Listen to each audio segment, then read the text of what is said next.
Okay. Kept my cool. They didn't like what I had to say.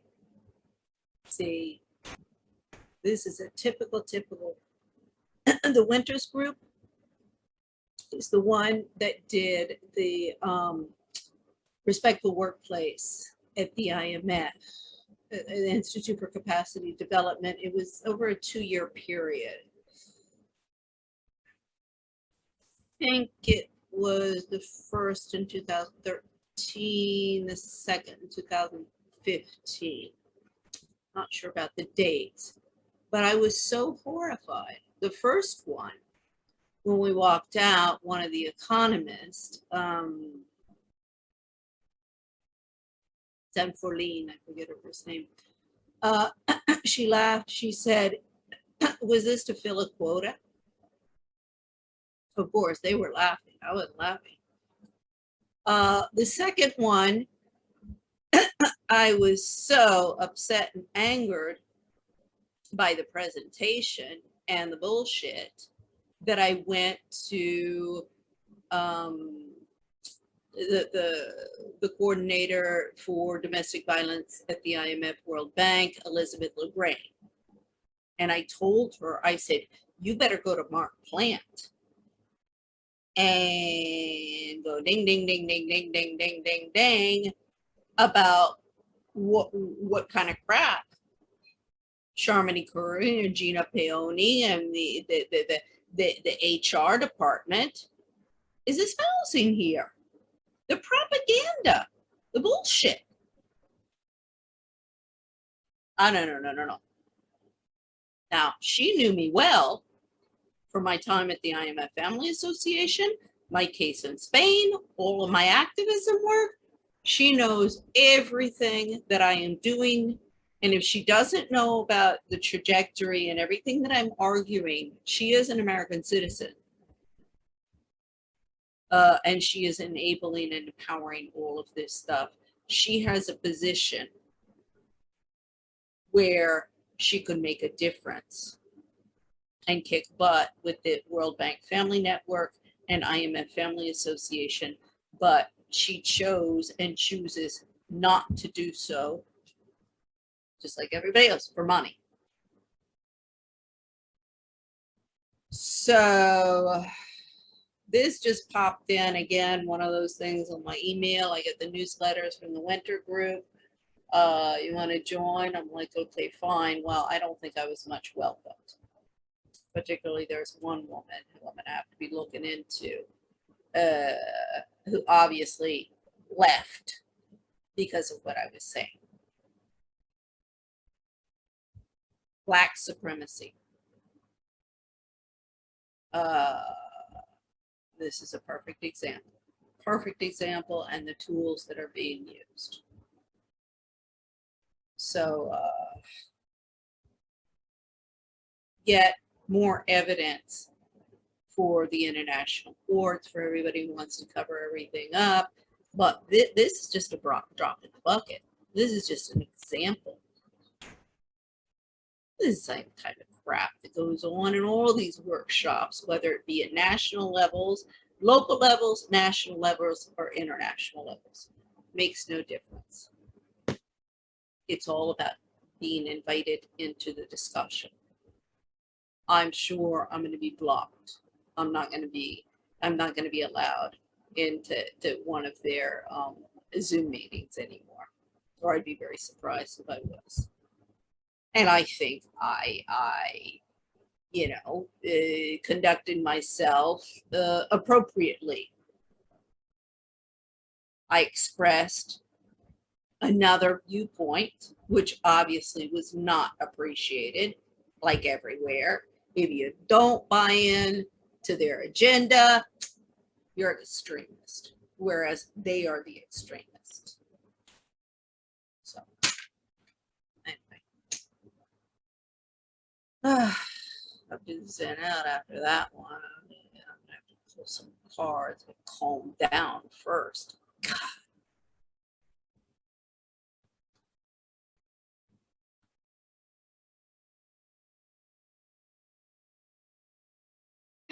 Quimby, you have the best artwork of the day behind you. Oh, thank you. I made that. 100%. Wow. My daughter's a multimedia artist, so I have to continue to make space for her creativity. Oh, well, you should tell her about this because these are actually, well, you can see some of the modules. This I made, I've been in DC for the past 13 years with activism work. I've had to change 9 times housing because of political persecution. That's what I'm going up to the international courts about. But anyway, these were, that was 2016. I was, terrified Trump would get in. And I made these out of the boxes that I, like cardboard boxes and all of the papers from my blogs, my editing. And they were modules for, because everybody had moved out. And I made the bed, I made a couch with it with like tables on the side. So you can switch them around. They're really, really practical. I'm very interested in artisan work. I'm like, you guys, this is so cool. Just making like, I'm just trying to find a decorative pillow and you're making modular furniture. Yes. And that's the lamp I did as well at the time. Believe me, I was going crazy in 2016. I mean, you can, on my LinkedIn account, I got a whole series of blogs that I did. I started out with Sean Penn in the Chapo Speaks.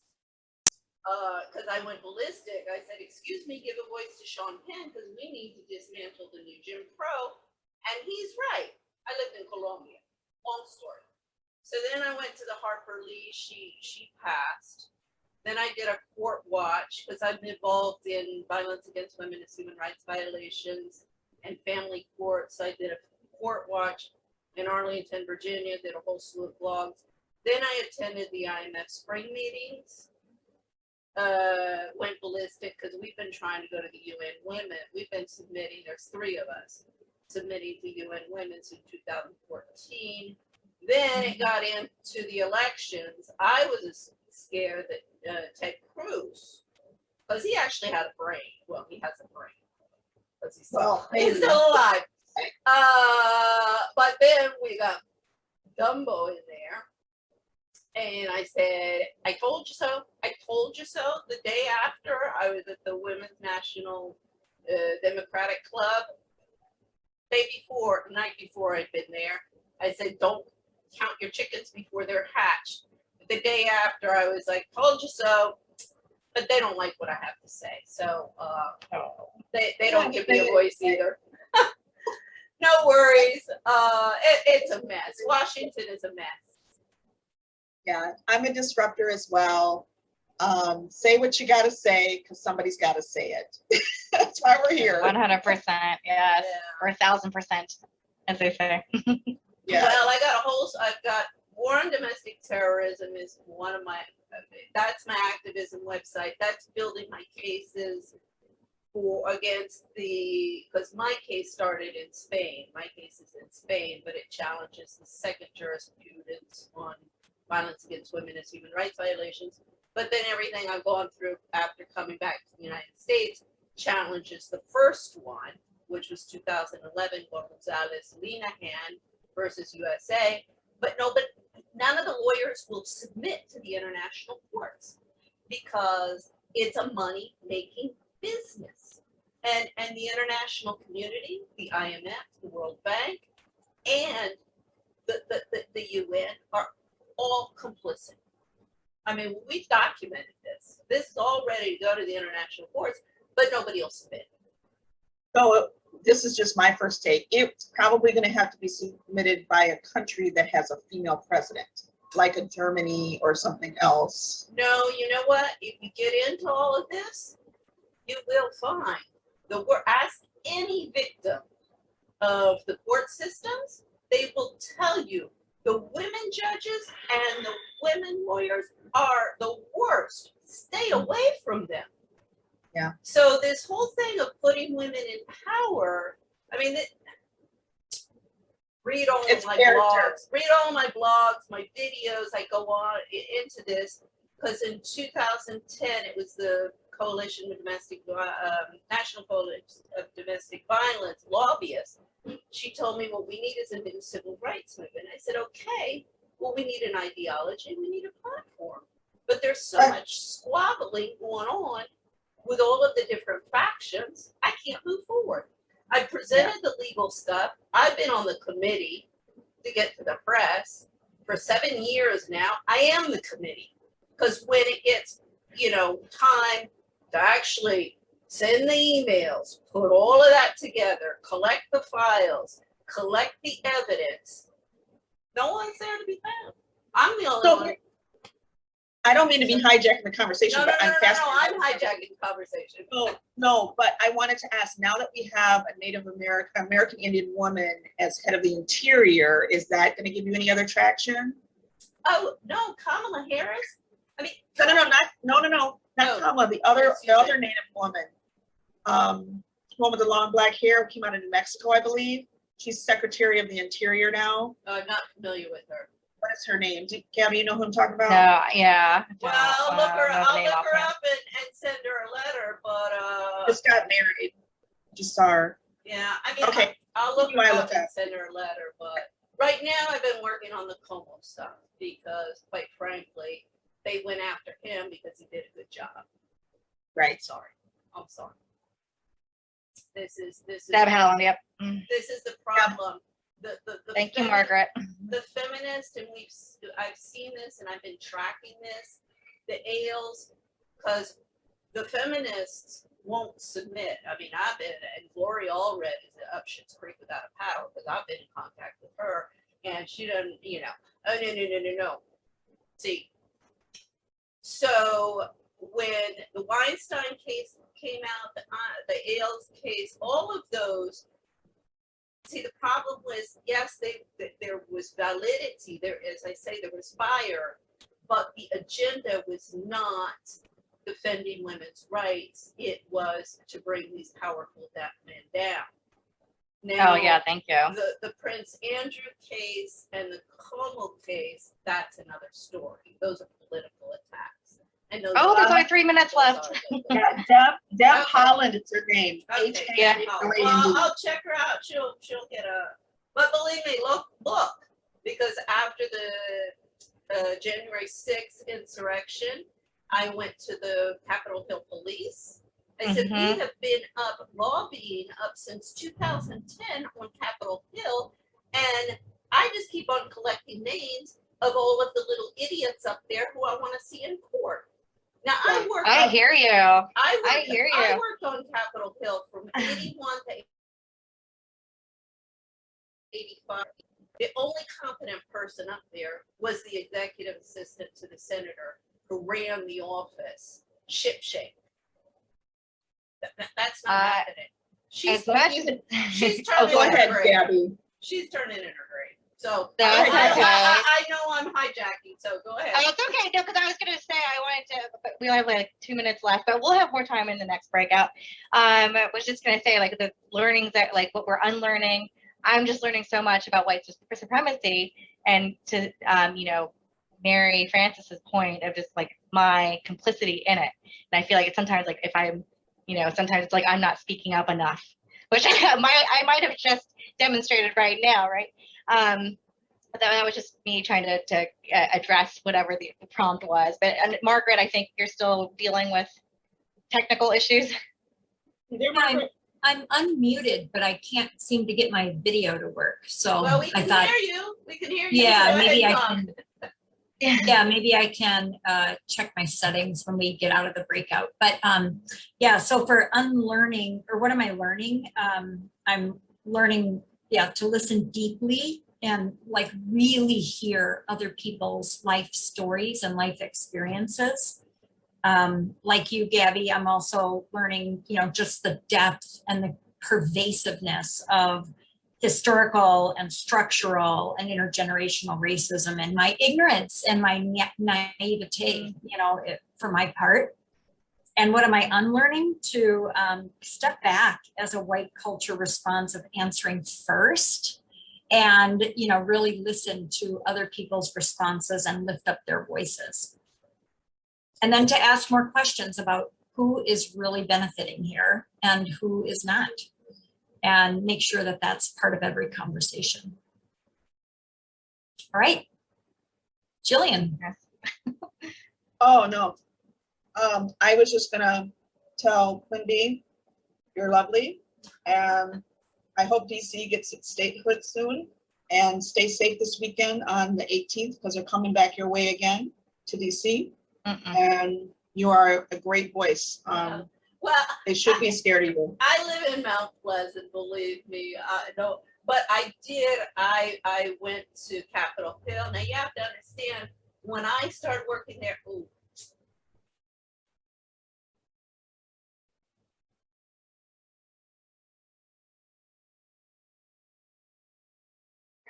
I know.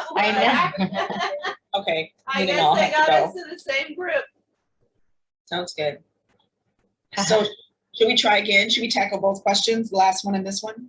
Sure, yeah, let's do it.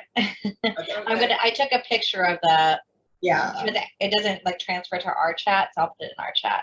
me too. Oh, no, it does. Oh, it does. Okay, it's there.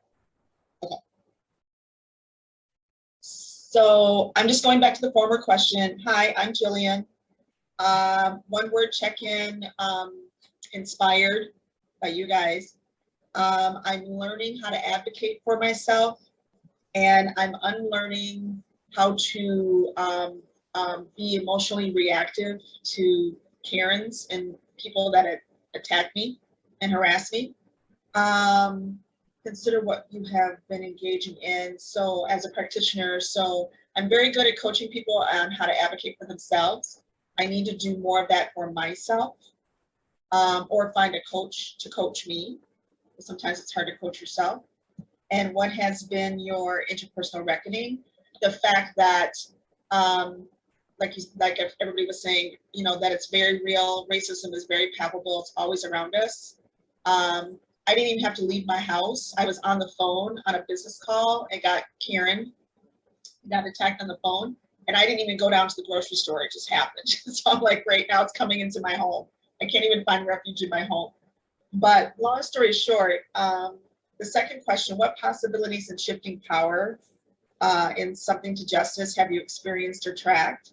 So I made a critical decision to move away from that circumstance as quickly as I could for myself, to the point where I just changed master's programs and moved out of that school within about 7 days. Wow. And so I empowered myself to make a different decision versus accept that type of behavior and harassment.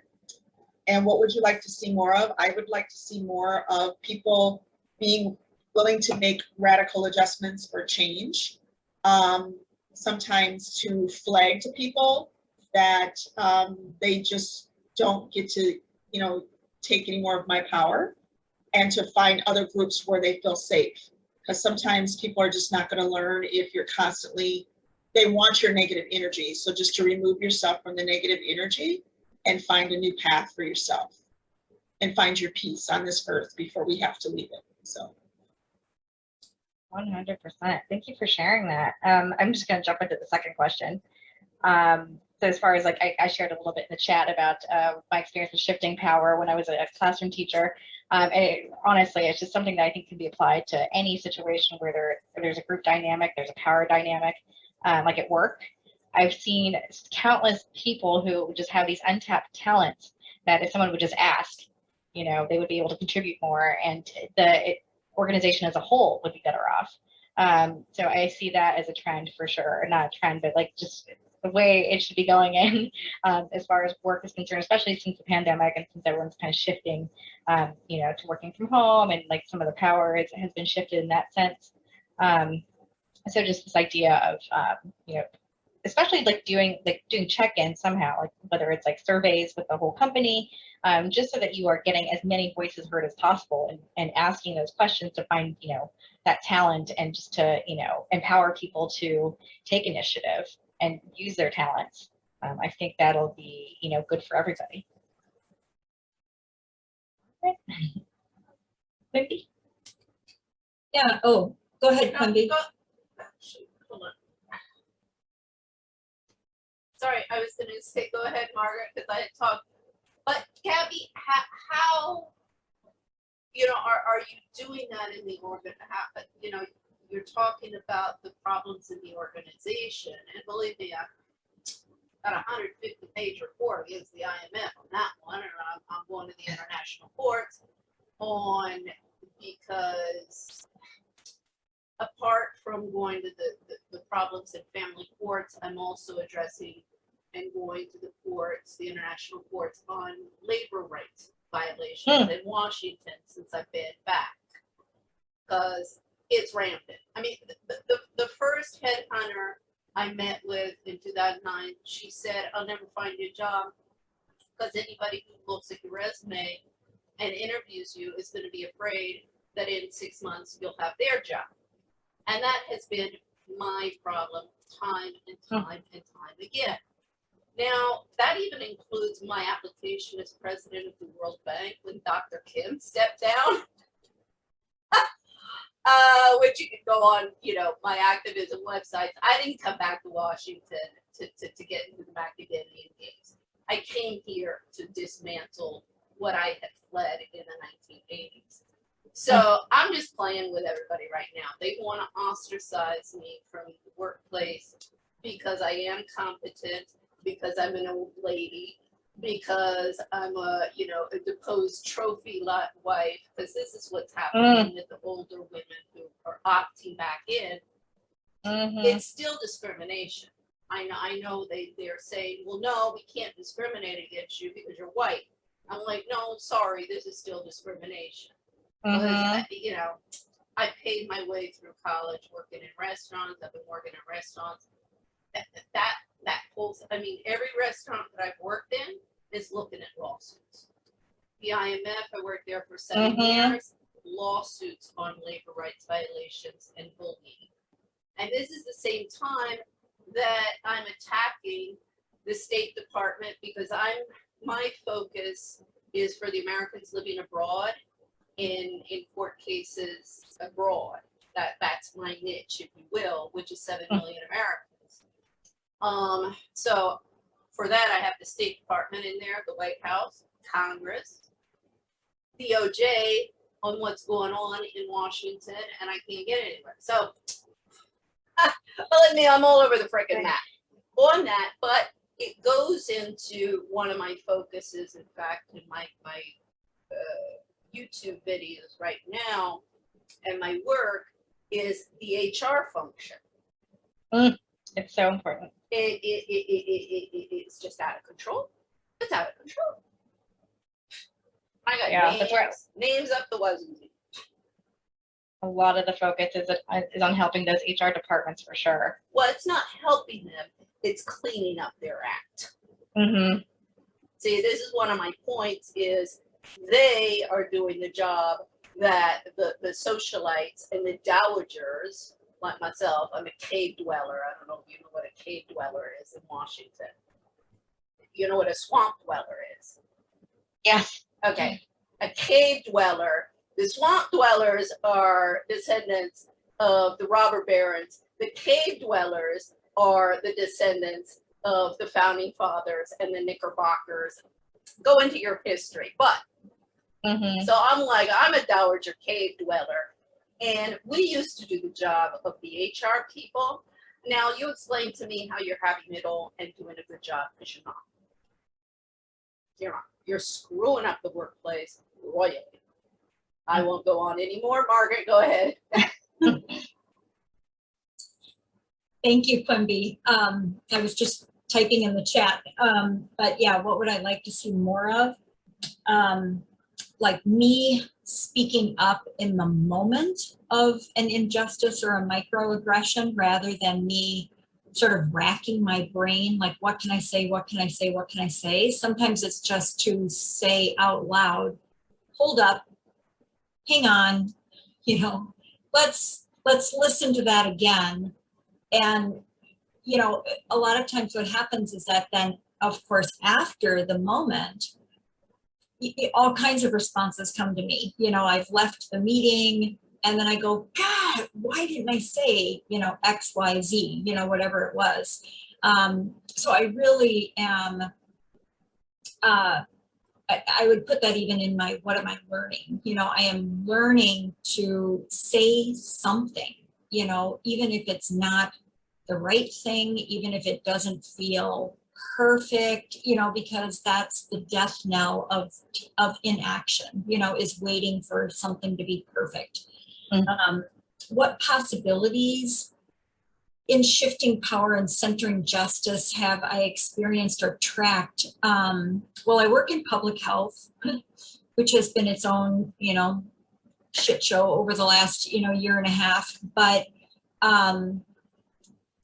one of the things our health department did early on was we created a shared power advisory committee, specifically made up of people from disenfranchised, unheard, highly impacted, you know, communities that are frequently, you know, oppressed by, you know, policies and practices. And we paid them for being on this committee, which in government, because of course I work in government, is so hard to do. You know, like you cannot pay people for their lived experience, advice, you know, for their lived experience, you know, constructive comments, criticisms. And the Shared Power Advisory Committee actually reported to the Vice President of the City Council and to the Health Commissioner. So for us, that was one way of really shifting the power dynamics so that the community voice provided leadership, recommendations and advice right to people that were in prime positions for moving those voices forward. And they met weekly. So yeah, I wish that I would have been more involved in that initiative, but you know, for the people that were, it was life-changing. That's amazing. Are you able to be involved in something like that moving forward? I am involved in a slightly different way. So I facilitate, but this is a long-standing committee. I facilitate what's called the Public Health Advisory Committee. And that committee also reports to the whole of City Council, as well as to the Health Commissioner. And so that's a particular committee that is made up of representatives from every City Council ward, plus some member representatives. So, you know, other public health, the School of Public Health at the university, and the Minneapolis Public Schools representative. And then there's 3 members at large that the committee themselves can nominate in order to be voices for the people. So we got 1 minute. Jillian, you're up. Oh, I think I folded my answer in before, but I apologize. I just got a call from a board chair. I'm on several boards here in the Minneapolis area. And this is the second time this week I had another white female call me and tell me how I was feeling about things and trying to egg me into an uncomfortable conversation. So I can say it to you guys as allies, let people speak their own truth. Don't have to reinterpret anything for them. Unfortunately, being an African-American here in Minneapolis feels like being in Jim Crow North. And yeah, just had to go on the defensive on the phone just for a moment and let her know that I can speak my sentiment during the board meeting for myself. And I'll be happy to do that. We don't need any more sidebar conversations. So.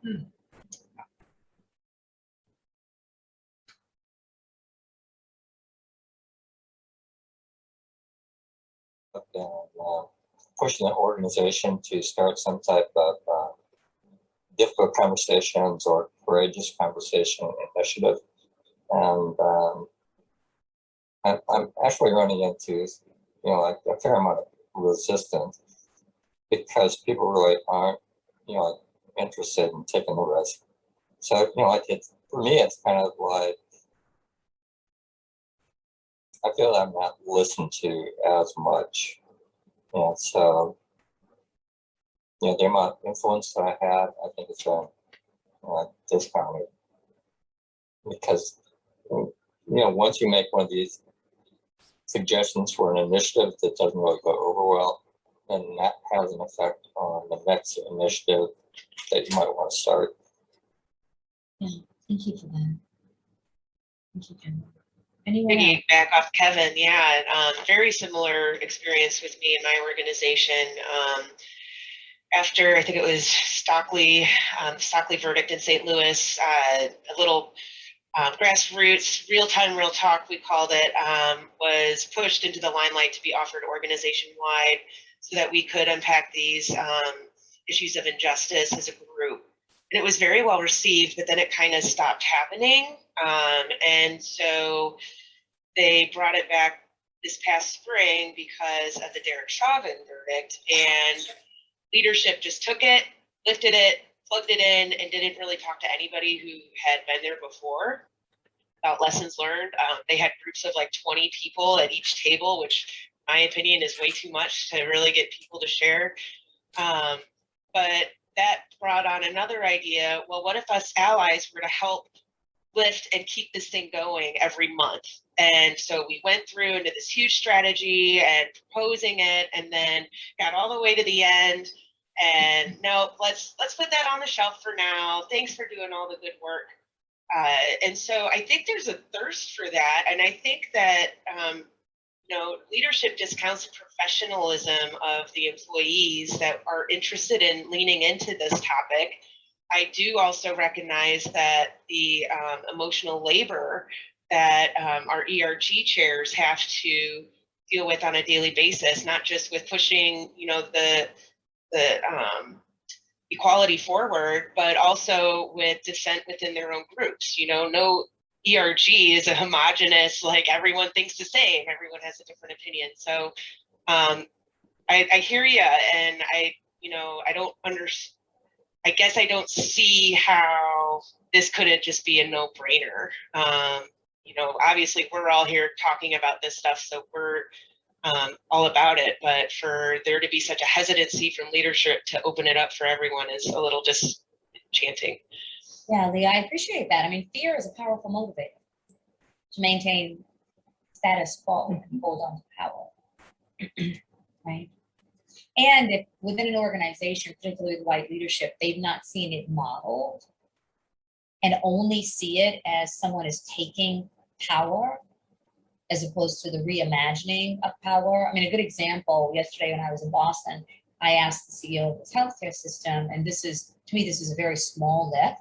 Have you ever been asked to serve on a panel? He's like, well, yeah, of course. Do you inquire who are the other panelists?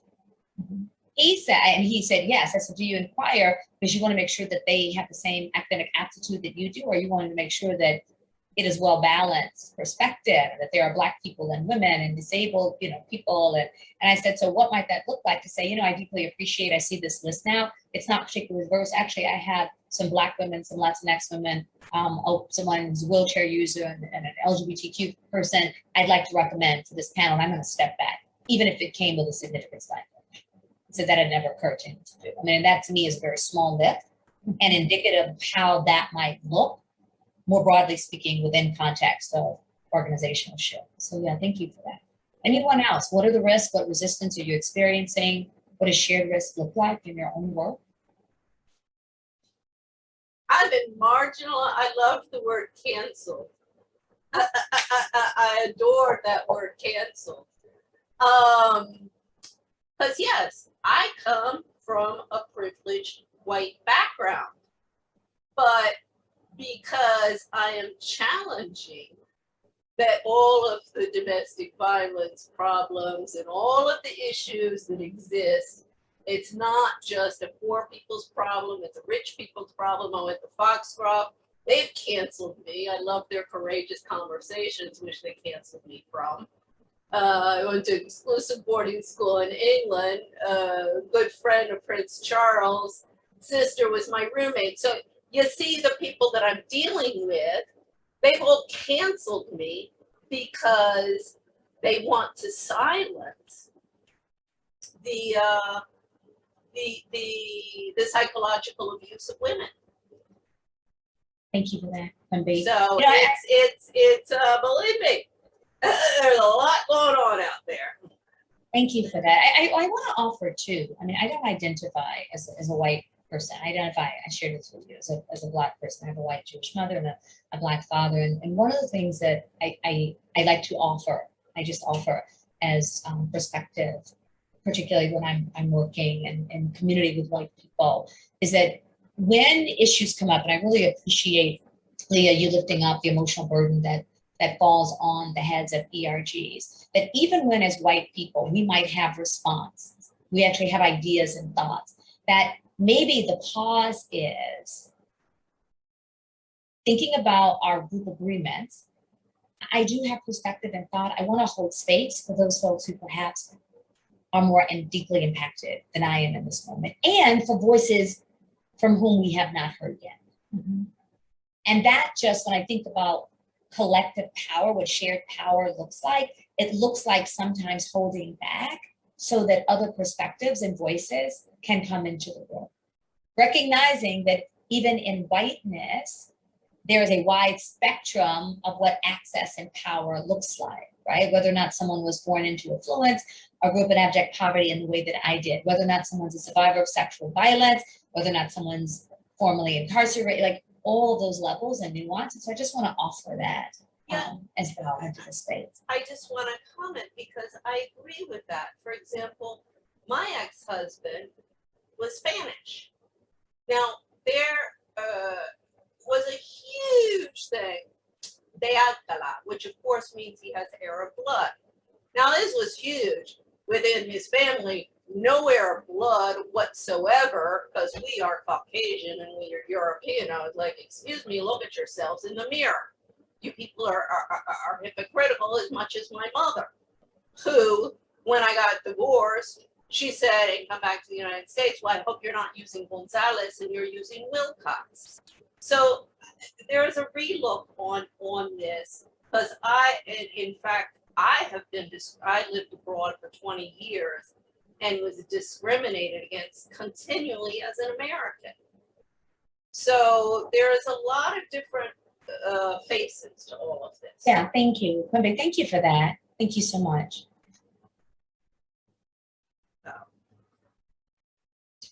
Are there any other, I'd love to hear some other perspective about how this is showing up in your work. What are the risks, resistance that you're experiencing?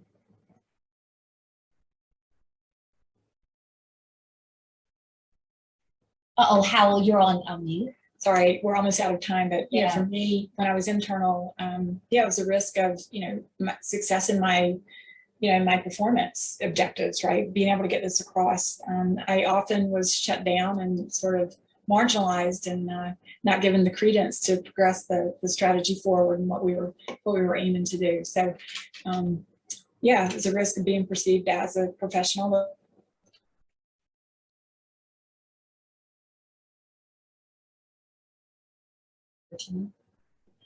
Oh, okay. Got it. That's okay. And then I'm going to turn it to Sharmini.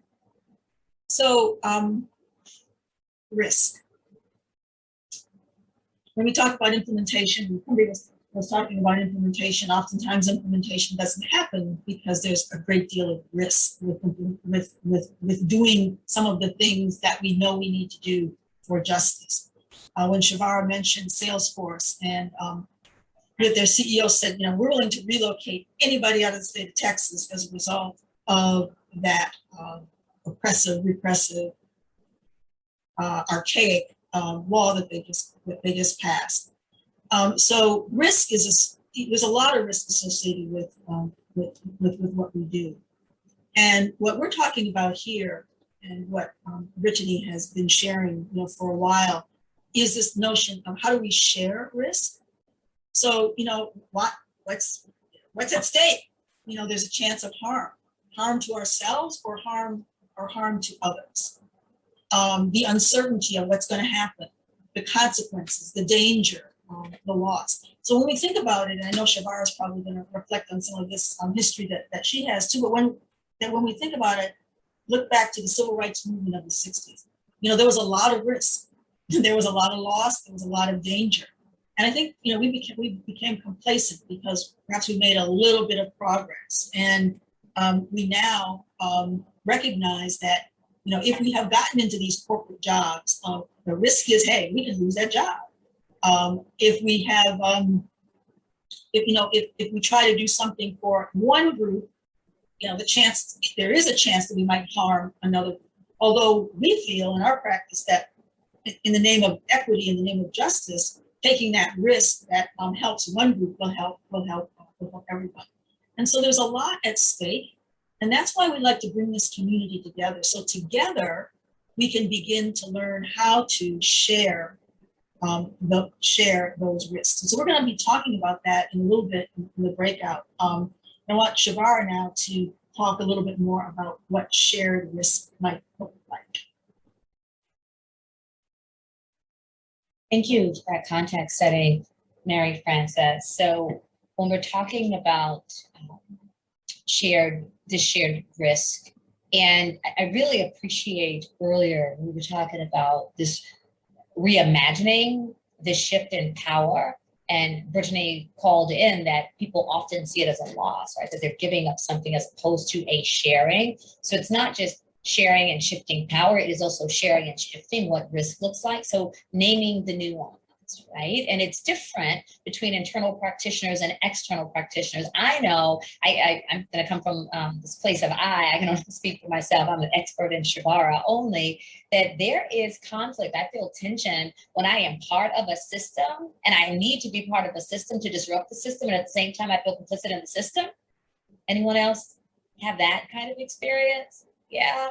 And so it's both and, right? It's the way that, for example, we think about lawmakers. Someone might say, well, all lawmakers have agendas and they're crooked. Somebody needs to be leading policy shift, and those people need to be elected officials, right? So it's that kind of nuance and tension.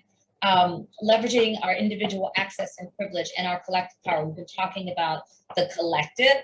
And then finally, creating this ecosystem where external consultants, white practitioners, and internal DEI change agents assume different levels of risk because it's different for all of them. Mary Frances just referenced the civil rights movement, and what I'm thinking about, you know, the ultimate risk is loss of life, is death, right? Now, I'm not suggesting that anyone take that on. Just know that none of us would be in this space if there weren't people willing to do that, whether that's us thinking about Dr. King or James Chaney, Andrew Goodman, and Michael Schwerner. That's a great example of shared risk. Two white Jewish men with a Black man from the South who shared risk around voting rights, and all three lost their lives. I also think about, when we talk about different levels of risk, and it makes me think about the context of the Selma to Montgomery march. Initially, Black folks marched over alone, and what happened?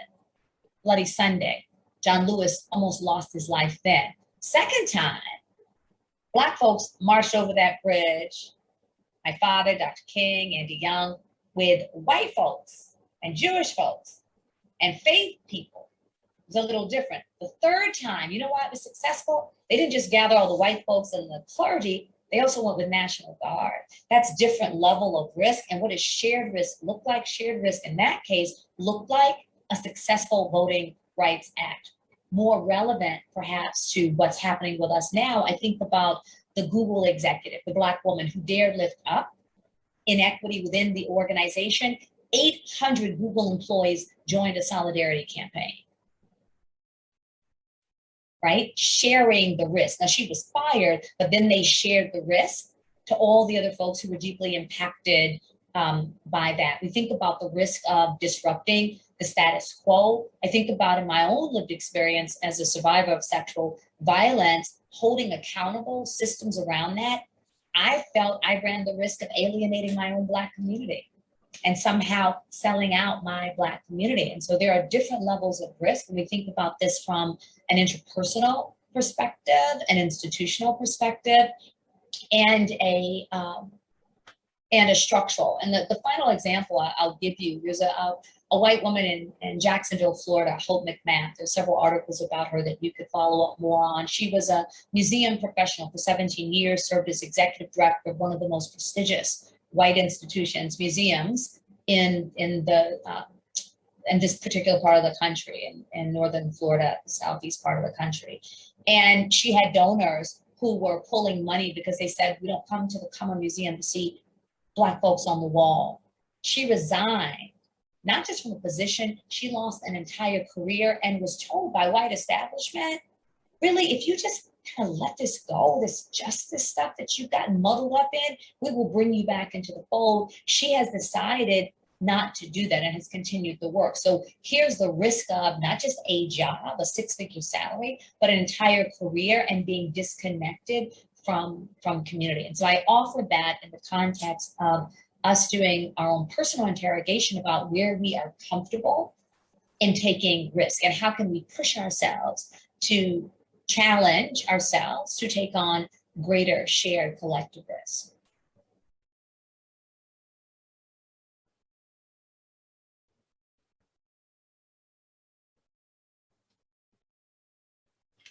And if we're thinking about further interrogation, I want to offer these questions for you to consider, and not just on an individual level, but what does this mean within your institutions too? And what ways can my voice, my agency, proximity to power be leveraged in this moment? I think about, I identify as a Black woman, as the daughter of a white Jewish mother. I also have proximity to whiteness in a way that gives me different levels of access in Black spaces. And I need to hold myself accountable for that in the ways that I benefit from systems of white supremacy and oppression.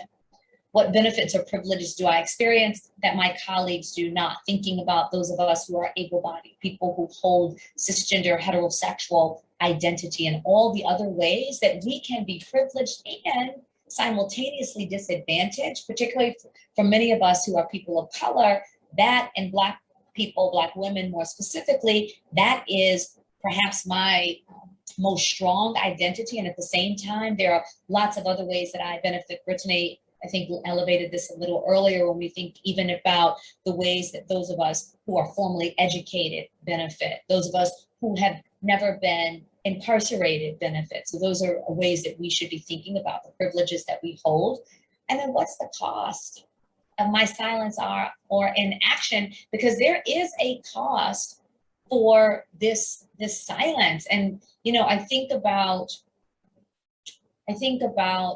the ways that when the most marginalized, and we talk about this all the time, when the most marginalized are centered, those who have historically been excluded, all of us innately benefit in the same way that affirmative action has most benefited white women, right? So all of us benefit in the same ways that those of us who push strollers, who pull luggage, benefit from sidewalks that you're able to, that the sidewalks that have, I'm blanking on my word now, I forgot the word for it, dustpan recently, y'all. So this might be just a senior moment I'm having.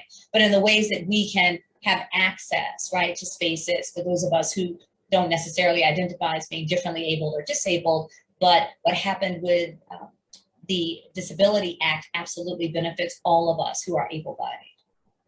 Thank you, curb cutouts, Margaret. Thank you so very much for that. Thank you. Yeah, I appreciate this when some of the cost can be as deep as the impact on your soul. How is your soul depleted by institutional betrayal and other factors where courage for change does not exist? Yeah, targeted, yeah, term coined by Dr. Powell. Thank you for that, targeted universalis. I appreciate that. Anyone else? And I'm just checking chat. Thank you for that.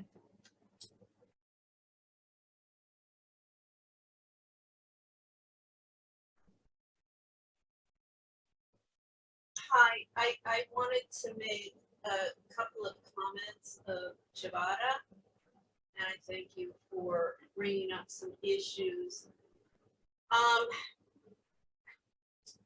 As I explained, I've been working on violence against women and human rights violations going to the international courts.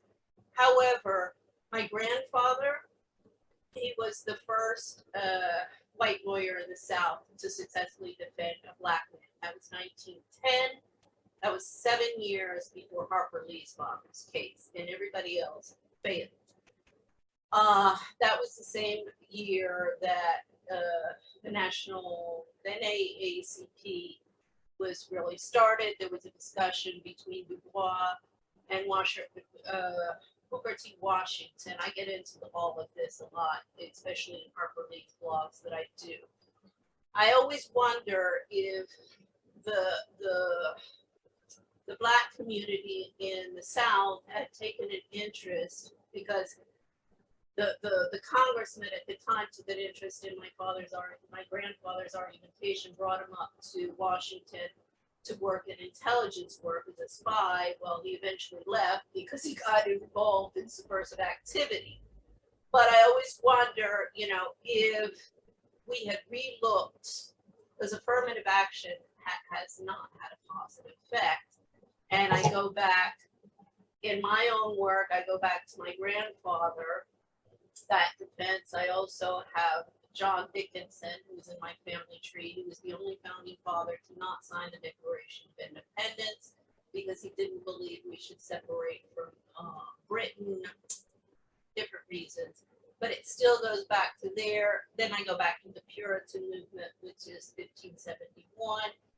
Thomas Wilcox, the admonitions to Parliament. So as you can understand, I'm getting a lot of historical legal stuff that's going on here. But Shavara, you did bring up a lot. I won't go into it, it's be too long, but you did bring up a lot of the issues that I've been trying to bring to the international courts and the at national levels. And thank you very much. Yeah, Quimby, thank you so much for that.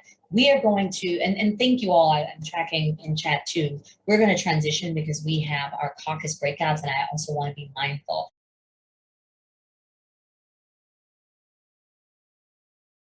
Mary Frances Winters, myself, Brittany J. Harris, and Shavara Orn. And we are going to share in introductions. Mary Frances, did you want to kick us off first, or? Absolutely. Thank you, Brittany, and good morning, good afternoon, good evening. Thank you so much for continuing to be with us. Or if you're here for the first time, again, we say welcome, welcome. I'm Mary Frances Winters, she, her, hers. I am the founder and CEO of the Winters Group. I've been in this role for 37 years now. And what I am learning is that unfortunately, we are just not as far along as I probably thought maybe 3 years ago in terms of creating a world that is equitable and just. So I'm learning that. And what I'm unlearning is my tendency to center those who are in the dominant group, not those who are most impacted.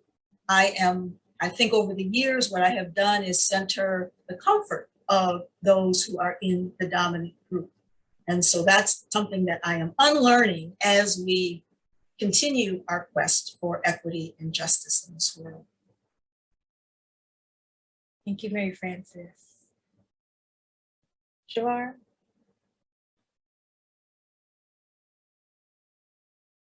Hello, everyone. I am Shavara Orn, Principal Strategist with the Winters Group. So honored to be in community with Mary Frances Winters, my mentor, my friend, my colleague, and Brittany J. Harris, my muse, keeps me honest.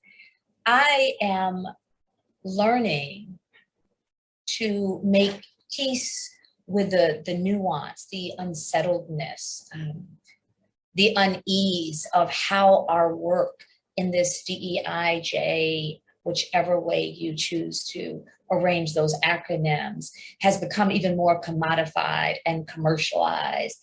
And the sinking feeling sometimes in the pit of my stomach that I get paid to do work because racism, sexism, oppression, George Floyd, and everyone who came before him. And I've really been grappling with that I am unlearning internalized oppression, which this has been a journey for me of not being enough, not mother enough, not daughter enough, not sister enough, not Black enough, not credentialed enough. And I think about, I want to offer a quote by Audre Lorde. Lord, Audre, in order to be whole, we must recognize the despair oppression plants within each of us. And we must fight that inserted piece of self-destruction that lives and flourishes like a poison inside of us, unexamined, until it makes us turn on ourselves and in each other. We can lessen its potency by the knowledge of our real connectedness, arching across our differences.